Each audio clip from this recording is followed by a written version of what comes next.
जिस कठिन परिस्थिति से देश गुजर रहा है और इस देश के साथ अन्य देश भी गुजर रहे हैं, उस परिप्रेक्ष्य में हमारी वित्त मंत्री ने अच्छा काम किया है और मुझे लगता है सराहना की जरूरत है और सहयोग की जरूरत है। सवा देखिए, दो 3 साल बातें में आपके समक्ष रखना 594 चाहूंगी। रुपए का रसोई गैस का सिलेंडर 1103 रुपए हो गया। इस बात की आप तारीफ करेंगी, दाद देंगी 3 वित्त मंत्री बातें को? आपके समक्ष रखना चाहूंगी, जरा वक्त दे। जी। पहली बात जो आपने कही, मैं पुनरावृत्ति करूंगी। भारत देश की जो अर्थव्यवस्था है, यह 5वीं सबसे बड़ी अर्थव्यवस्था है और रशिया, इटली, ब्राजील, फ्रांस और यूनाइटेड किंगडम की अर्थव्यवस्थाओं को पीछे धकेलते हुए यह अर्थव्यवस्था 5वें स्थान पर पहुंचा है। इस बात को हम नकार नहीं सकते हैं।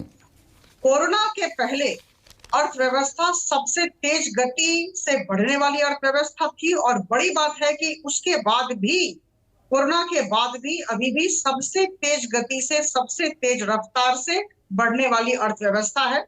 अनुमान लगाया जाता है कि करीबन 4-5 सालों में जर्मनी को पीछे छोड़कर हम 3 सबसे बड़ी अर्थव्यवस्था हो जाएंगे। ये हुई घर पहली की बात। रसोई में लगी आग को भी ये समझा देगी एक गृहिणी कि देखिए रशिया, स्पेन, जर्मनी इन सबसे आगे निकल रहे हैं, तो धधकती रहो, कोई फर्क नहीं पड़ता, तुम कितनी आग लगाओगी, हम तो बहुत आगे बढ़ रहे हैं। दूसरी बात, या आग आगे बढ़ रही है, ये और धधक रही है। देखिए, दूसरी बात मैं कह दूं, good politics is good economics. अच्छी राजनीति अच्छा अर्थशास्त्र होता है। मुझे लगता है हमारी सरकार इस बात को समझती है। और मैं कह दूं कि दूसरी बात आपके समक्ष उपस्थापित करूं, जैसा कि आपने कहा, इसे समझने वाली बात है। देखिए, पहली तिमाही 13.2% ग्रोथ, दूसरी तिमाही 6.3%, तीसरी तिमाही जिसकी बात आपने की, जिसका रिपोर्ट निकला है 4.4%। और मैं कह दूं, ये एसबीआई रिसर्च रिपोर्ट, ये मैं नहीं करी हूं, आप नहीं करे, एसबीआई की रिसर्च रिपोर्ट इको रैप कहती है कि जो चौथी तिमाही होने वाली है 22-23 की, उसमें हम 5.1% जीडीपी ग्रोथ रेट करेंगे, तो कुल मिलाकर 7% हुआ। और मैं कह दूं 7% जीडीपी ग्रोथ अगर इस रेट के को आप दूसरे देशों के रेट की तरह साथ तुलना करेंगे तो निश्चित तौर पर हमारी स्थिति बहुत अच्छी है, इस बात को याद रखें। और मैं कह दूं कि अर्थशास्त्र 1103 रुपए का प्रबंधन सिलेंडर खरीद रही है, 2100, 2200, 2250 रुपए का कमर्शियल गैस का सिलेंडर हो गया। संदीप जी, मुझे समाप्त करने दे। तीसरी बात मैं कह दूं, फिर आप बोले तो अच्छा लगेगा। प्लीज मुझे जरा बोलने दे, मुझे करीबन 30 सेकंड का मोहलत दे। देखिए, और तीसरी बात मैं कह दूं, आपने मैन्युफैक्चरिंग की बात कही, मैं मैन्युफैक्चरिंग के साथ साथ एग्रीकल्चर अलाइड सर्विसेज की बात करूंगी और सर्विसेज की भी बात करूंगी।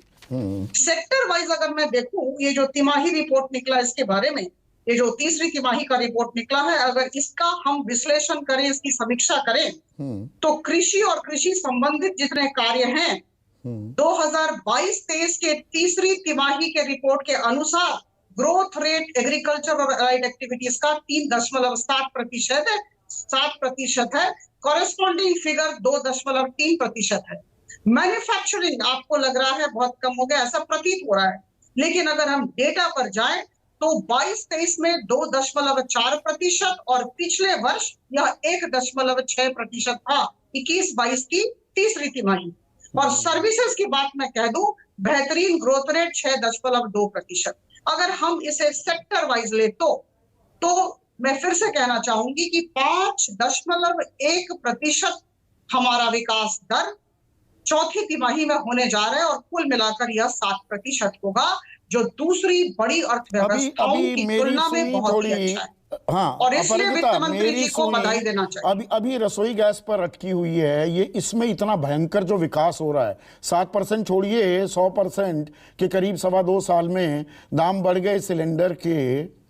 तो वो 2014 से पहले सिलेंडर लेकर आप प्रदर्शन करते थे सड़कों पर, कहते थे बहुत हुई गैस की मार, वो बस राजनीति थी।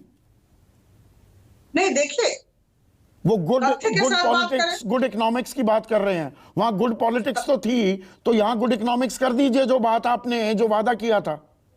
देखिए, मैं तथ्य के साथ बात कर रही हूं। देखिए, जहां तक कंज्यूमर प्राइस इंडेक्स का सवाल है, मैं कह दूं, सितंबर के बाद अगर आप सितंबर की बात लें तो हम 7.41% पर थे। अक्टूबर 6.77%, मानती हूं कीमत कम रही थी। नवंबर 5.88%, दिसंबर 5.7% और जनवरी 6.5%, मानती हूं। लेकिन ये जो 6.5% इन्फ्लेशन है, फिर से मैं कहूंगी तुलनात्मक अध्ययन किया जाए।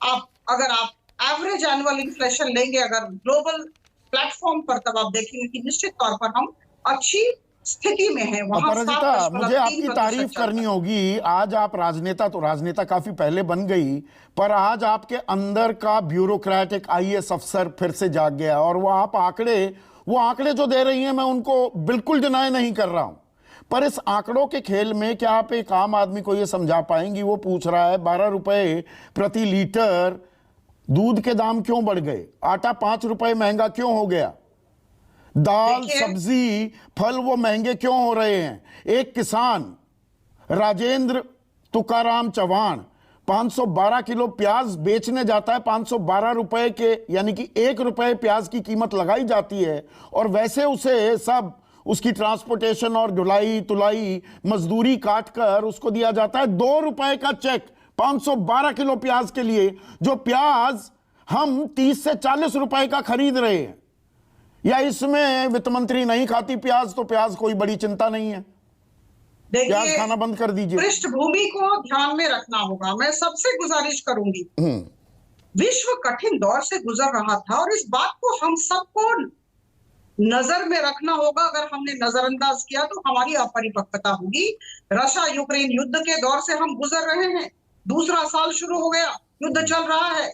और दूसरा मैं कह दूं कि कोरोना की मार से हम सब अभी तक उभर रहे हैं, और इन चुनौतियों में अगर हमारी वित्त मंत्री ने ढंग से प्रबंधन किया आर्थिक व्यवस्था का, तो यह काबिले तारीफ है, मैं कह दूं।